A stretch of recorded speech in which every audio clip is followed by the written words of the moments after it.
Wendell Wayman has looked at the world and decided that there is a creator. But what next? How does the modern man relate to this creator? We'll be taking a journey with Wendell as he tries to find out who God is. In his search for answers about God, Wendell pondered nature, and now he continues by looking at science. That seemed to him a natural second step. Can science tell us anything about God? Most people today seem to think science and religion don't mix. Thank you very much. And from the astronomer, Brother Guy from the Vatican. So where are you in this? Wendell asked. It sounds like you are on the Christian side. Well, I don't know, honestly. Hugh pulled one side of his mouth back into his cheek and narrowed his eyes.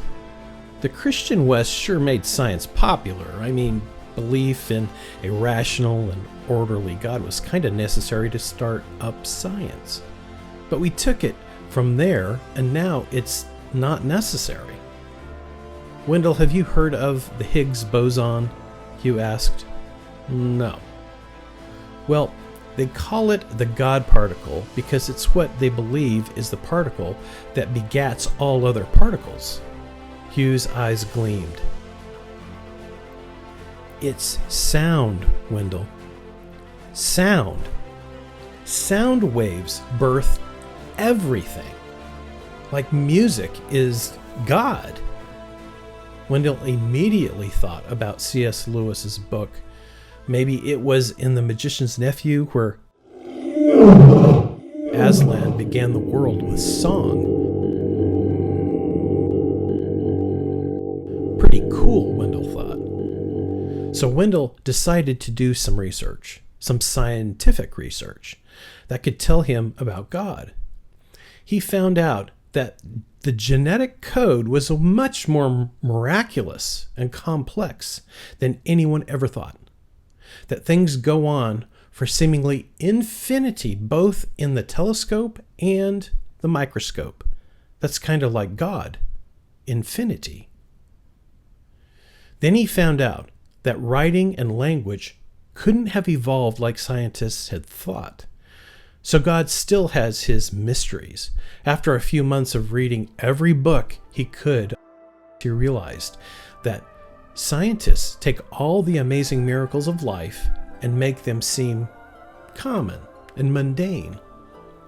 But Wendell did find something, this something that was enough to keep moving on his journey to find God. The Trinity. Wendell discovered so many threes in nature that he wondered if God wasn't telling us something about himself by this. Everywhere in nature, there seemed to be trinities in the very basis of all elements.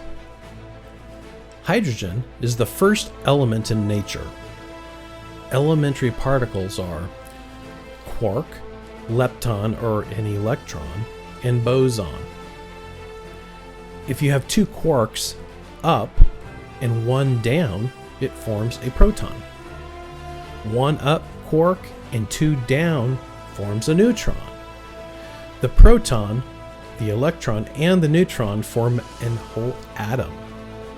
All the elements of the periodic table are formed by these three.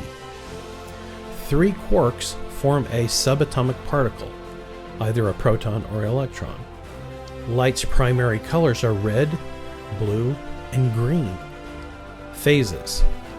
All matter has three phases: gas, liquid, or solid.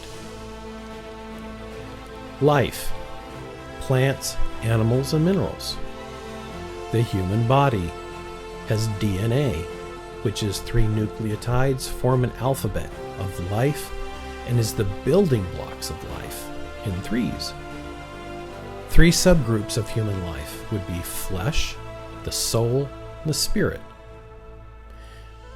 And this is really fascinating. You have the moon, the sun, and the earth.